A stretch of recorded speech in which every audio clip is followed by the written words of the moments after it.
श्री शिवाय नमस्तुभ्यम प्रिय दोस्तों। 23 मई अपरा एकादशी के दिन चुपचाप गाय को खिला दें। एक छोटी सी चीज 1 महीने के अंदर करोड़पति बन जाओगे। नमस्कार दोस्तों, स्वागत है आपका द मतंग वास्तु चैनल में। आज हम आपको ऐसी दुर्लभ जानकारी बताने जा रहे हैं। अपरा एकादशी के दिन गाय को एक चीज खिला देते हो तो आपकी जन्मों जन्मांतर की गरीबी हमेशा के लिए समाप्त हो जाएंगी। वास्तव में अग्नि एकादशी के दिन अगर आप यह उपाय कर लेते हो तो यकीनन आप पर श्री हरि विष्णु और माता लक्ष्मी की असीम कृपा होगी और आप धनवान बन जाओगे। आप धनवान न बने तो मुझे बताना दोस्तों, मैं सौगंध खाता हूं। बस जो उपाय आपको बताया जाए वह उपाय कर लेना। चलिए जानते हैं। अपरा एकादशी के दिन चुपचाप गाय को खिला दें। यह एक छोटी सी चीज करोड़पति भी अरबपति होंगे। सभी संकट और आसान से मुक्ति, मृत्यु दंड, पितृदोष तुरंत होगा।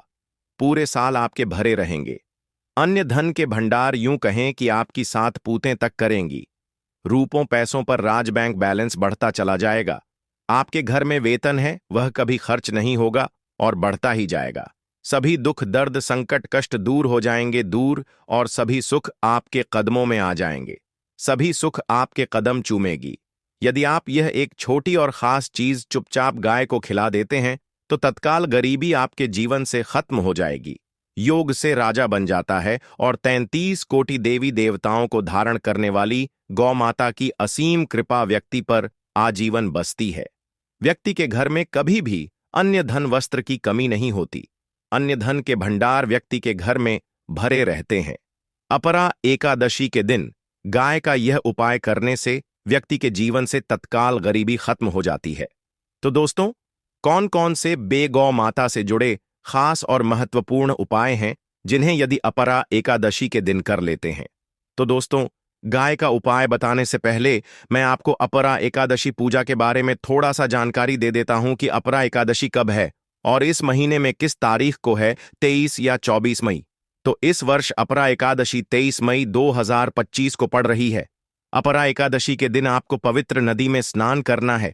इस दिन सभी भक्तजन श्री हरि विष्णु तथा माता लक्ष्मी की पूजा करने के साथ साथ गौ माता की पूजा अवश्य ही करते हैं और गौ माता को कुछ न कुछ जरूर ही खिलते हैं। इससे मनुष्य के जन्मों जन्म अंतर की गरीबी हमेशा के लिए नष्ट हो जाते हैं। दोस्तों, जिस दिन का इंतजार दुनिया भर के हर पंडित, एस्ट्रोलॉजर और हर हिंदू भाई हैं को रहता है, वह दिन अब आ गया है। दोस्तों, आपकी जानकारी के लिए बता दें, हिंदू धर्म में अपरा एकादशी बहुत ही धूमधाम से मनाई जाती है। इसमें सबसे पहले भगवान विष्णु की पूजा की जाती है, माता तुलसी की पूजा की जाती है, देवी देवताओं की पूजा की जाती है और जो भोग बनाया जाता है वह विष्णु और माता लक्ष्मी और उनकी विधि विधान से पूजा की जाती है। गौ माता की पूजा की जाती है, लेकिन इनमें सबसे ज्यादा महत्व अपरा एकादशी का माना जाता है। शास्त्रों में, वेद पुराणों में साफ साफ लिखा हुआ अपरा एकादशी के दिन श्री हरि विष्णु और माता लक्ष्मी जी का आशीर्वाद प्राप्त करने का सबसे सुनहरा दिन होता है। इस दिन भगवान विष्णु माता लक्ष्मी जी बहुत ही ज्यादा प्रसन्न मुद्रा में होते हैं और अपने दोनों हाथों से अपने भक्तों पर कृपा बरसाते हैं।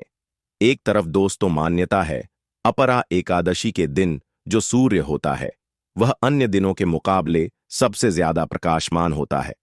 अपरा एकादशी के दिन सूर्य देवता को आगे दिया जाता है। महिलाएं अपरा एकादशी का व्रत रखती हैं। दोस्तों, अगर आप नहीं जानते तो आपकी जानकारी के लिए बता दें, एक व्यक्ति की कुंडली में अगर चंद्र ग्रह की स्थिति अच्छी है तो उसे व्यक्ति का भाग्य हमेशा उसका साथ देता है। वह व्यक्ति जिस कार्य को भी शुरू करता है उसे कार्य में उसको सफलता प्राप्त होती है। इसीलिए अपरा एकादशी को हमारे हिंदू धर्म में बहुत ही ज्यादा विशेष और खास महत्व दिया गया है। आप लोगों की जानकारी के लिए बता दें, अपरा एकादशी के दिन 52 तरीके के शुभ योग बन रहे हैं। कहीं सालों के बाद सूर्य का प्रकाश इतना प्रकाशमान होगा जितना कभी नहीं हुआ। 130 साल में ऐसा दुर्लभ संयोग बनने जा रहा है। लक्ष्मी योग, ग्रह योग, नक्षत्र योग, अमृत सिद्धि योग जैसे शुभ योग का निर्माण हो रहा है। क्योंकि अपरा एकादशी के समय में पूरे दिन का व्रत करना चाहिए और श्री हरि विष्णु और माता लक्ष्मी का आशीर्वाद प्राप्त होता है। अपरा एकादशी के दिन ब्रह्म मुहूर्त में सोकर नहीं उठ सकते हैं, किसी पवित्र नदी में जाकर स्नान नहीं कर सकते हैं, पूरे दिन का व्रत नहीं रख सकते हैं।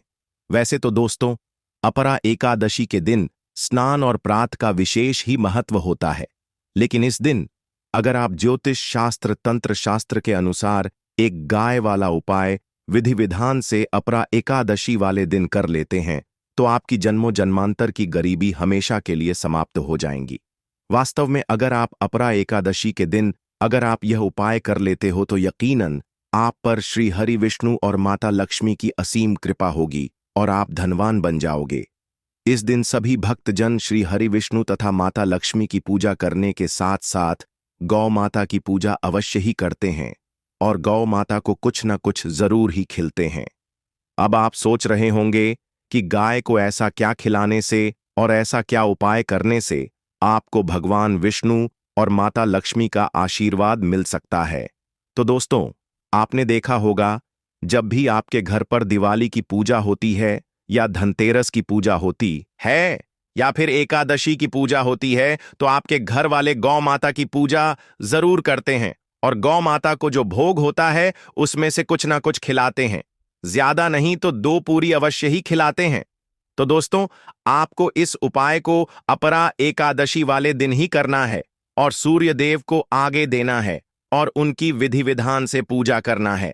इस बार जो अपरा एकादशी क्योंकि इस वीडियो में आपको गौ माता से जुड़े उपाय के बारे में बताने वाले हैं जिन्हें करने से आपके जीवन के जो भी दुख दर्द संकट है या कामयाबी होने में कोई बाधाएं आ रही हैं, सभी से छुटकारा मिलने वाला है। यूं कहें कि आपके जीवन में अपार धन सुख, कभी भी धन से संबंधित परेशानी नहीं रहेगी। यदि आपकी जिंदगी प्रबल हो जाएगी, धन प्राप्ति के योग्य बन जाएंगे और जीवन में सदैव अन्य धन के भंडार आपके घर में भर रहेंगे। अन्य धन वस्त्र कभी कमी नहीं होगी। आपको बता दें, इस होली भगवान विष्णु की पूजा के साथ साथ हनुमान जी मंगल देवता और भगवान शनिदेव की भी पूजा जरूर करनी चाहिए। आपको बता दें कि इस दिन यदि आप हनुमान जी और मंगल देवता भगवान शनिदेव की पूजा करते हैं तो मंगल का ग्रह जनित दोष भी दूर हो जाता है। व्यक्ति के जीवन में धन सुख संपत्ति की प्राप्ति हो जाती है, समस्त मनोकामना व्यक्ति की पूर्ण हो जाती है।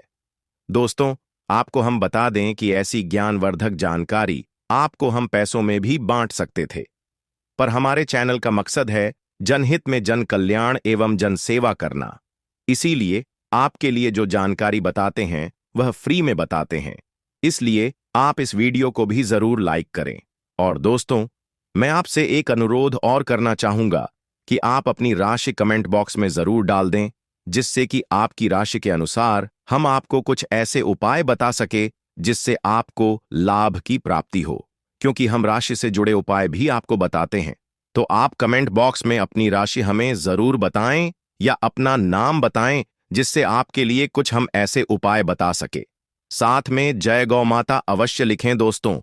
साथ ही से एक उपाय तो जरूर करना है। गाय का उपाय बताने से पहले एक उपाय आपको बता दें। इस उपाय को लाइक जरूर करें। क्या करें कि शाम के समय पीपल के पेड़ के नीचे आपको सरसों का चौमुखी दीपक, आटे का दीपक बनाना है। चौमुखी दीपक में आगे की बाती लगाकर सरसों के तेल का दीपक जला देना है। आटे का दीपक बनाएं, जो मुख्य तेल डालें उसमें बाती ही डालें। लाल वाली कलावे की दीपक जला दें। 4-4 बाती लगाकर चारों दीपक मतलब 4 भाग उसके बन जाएं। हर एक भाग को जलाएं और बीच में 2 सबूत फूल वाले लौंग भी डाल दें। फिर देखिए कैसे चमत्कार आपके जीवन में होता है। शाम के समय जलाकर उसे छोड़ें, मनोकामना मांगकर छोड़ दें।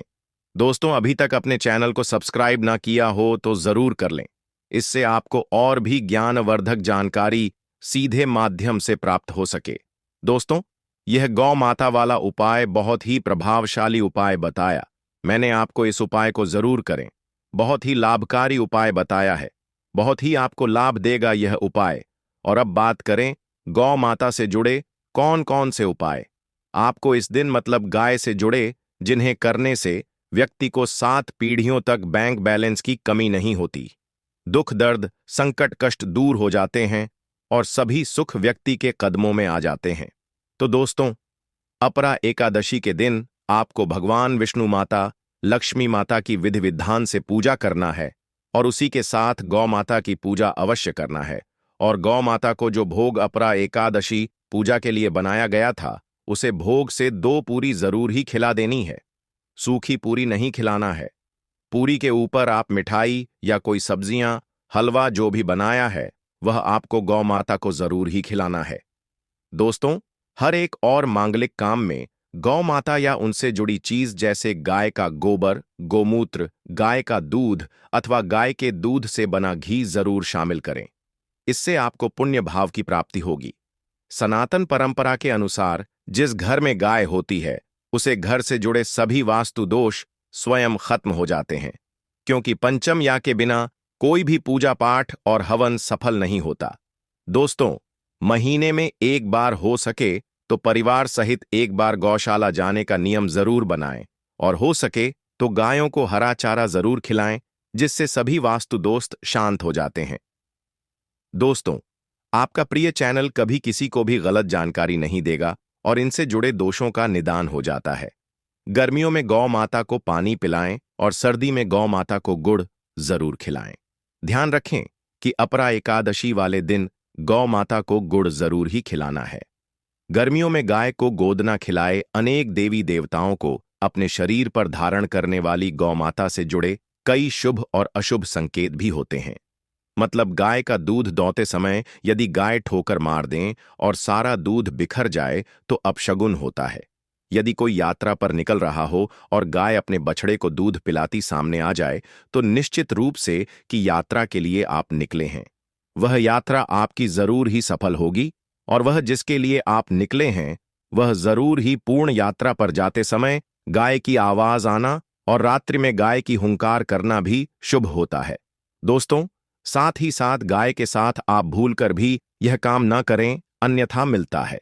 जी हां दोस्तों, गाय को राष्ट्रीय पशु बनाए जाने और इन्हें मौलिक अधिकार दिए जाने की बात हो रही है तो सवाल उठता है, गाय संस्कृति का अहम हिस्सा है, तभी गाय के साथ लोग खराब व्यवहार कैसे कर लेते हैं और जैसे ही दूध देना बंद कर देती है तो लोग इन्हें उनकी किस्मत पर छोड़ देते हैं, सड़कों पर और गलियों में भटकने के लिए। ऐसे में गौवंश जीवन को कोई डंडे मारता है तो कोई उन पर पानी डाल देता है, कई बार लग जाती है, तो कभी बीमार होकर बेचारी गाय दम तोड़ देती है। ऐसे में जरूरत है इन बातों को जानने की। गाय को लेकर शास्त्रों में क्या कहा गया है, आपको कैसा व्यवहार करना चाहिए? क्या दोस्तों, गाय को कभी भी मारना पीटना नहीं चाहिए। शास्त्रों में गाय को माता का दर्जा दिया गया है। गाय को मारने वाला माता को मारने पीटने वाले के समान पाप का भाग्य समझा जाता है। नरक लोक में वर्षों तक कष्ट भोगना पड़ता है। अगले जन्म पशु योनि में मिलता है कि गौतम मुनि ने गलती से गाय को डंडा मार दिया था, जिस गाय की मृत्यु हो गई थी, और इस पाप से मुक्ति के लिए इन्हें वर्षों तक तपस्या करनी पड़ी। इसलिए यह अपरा एकादशी भगवान श्री कृष्ण जी ने बैल स्वरूप में आए वृद्ध आश्रम का वध कर दिया था, जिससे मुक्ति के लिए भगवान श्री कृष्ण को संपूर्ण तीर्थ को एक कुंड में बुलाना पड़ा और इस कुंड में स्नान से वह पाप मुक्त हो गए थे। यह दोस्तों, साथ ही साथ पानी पी रही गाय को भागते हैं, वह घोर पापी के भंग बनाकर होते हैं। ऐसे लोग घर आपसे मुक्त होकर स्वर्ग पाए जाते हैं और बड़े ही धनवान कल में जन्म लेकर सुख भोगते हैं। और साथ ही साथ आराम कर रही गाय को कष्ट देकर कभी भी उठाना नहीं चाहिए। वह जन्म में किए गए जाने अजाने में पापों से मुक्ति हो जाती है और गोलोक में स्थान पाते हैं।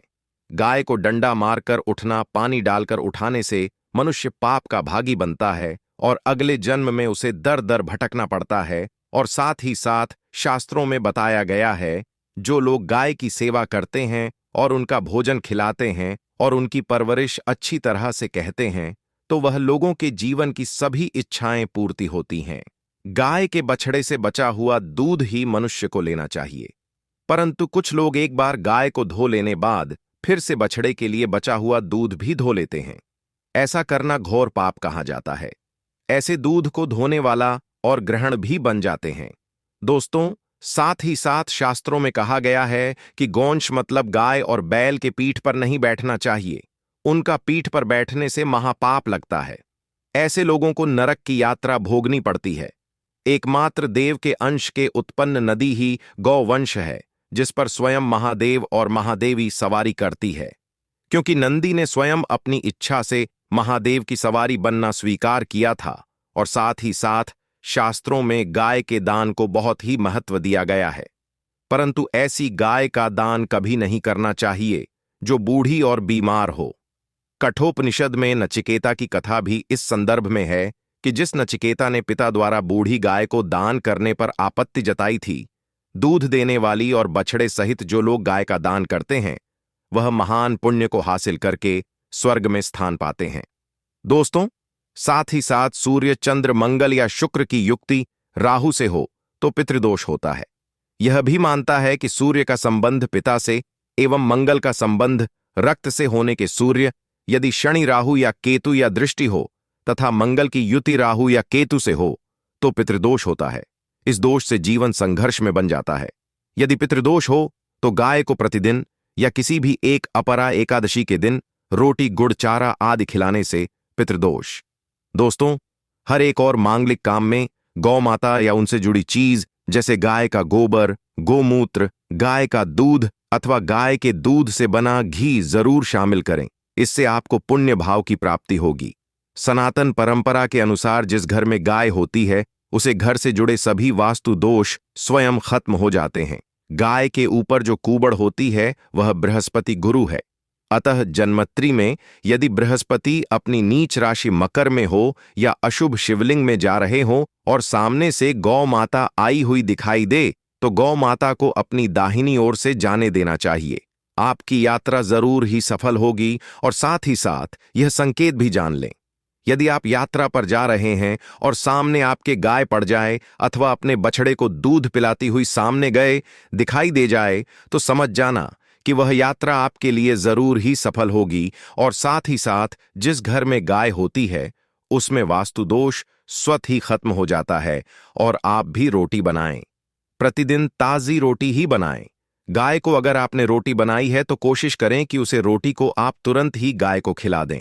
अगर आप उसे रोटी को रख देंगे और उसे रोटी को अगले दिन देंगे तो वह रोटी बंसी मानी जाएगी। गाय को कभी भी बासी रोटी ना दें। इसे घर में नकारात्मक ऊर्जा वास करती है और आपकी बिल्कुल भी नहीं बनेंगे। इससे आपके घर में हमेशा दर्द देवता का वास रहेगा और आप जिस भी कम उसे काम में आपको हमेशा असफलता ही हाथ लगेगी।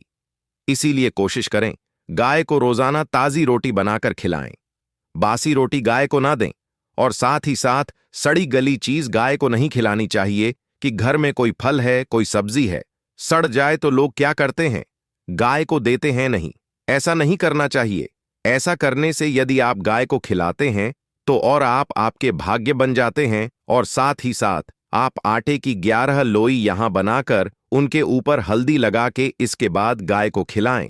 हर एक लोही को मिला दें। माता गाय की आप चरणों की स्पर्श करें। या दोस्तों, ऐसा करने से आपके समस्त काम बनने लगेंगे। जो 2 हक का समय चल रहा है वह भी खत्म होगा। दोस्तों,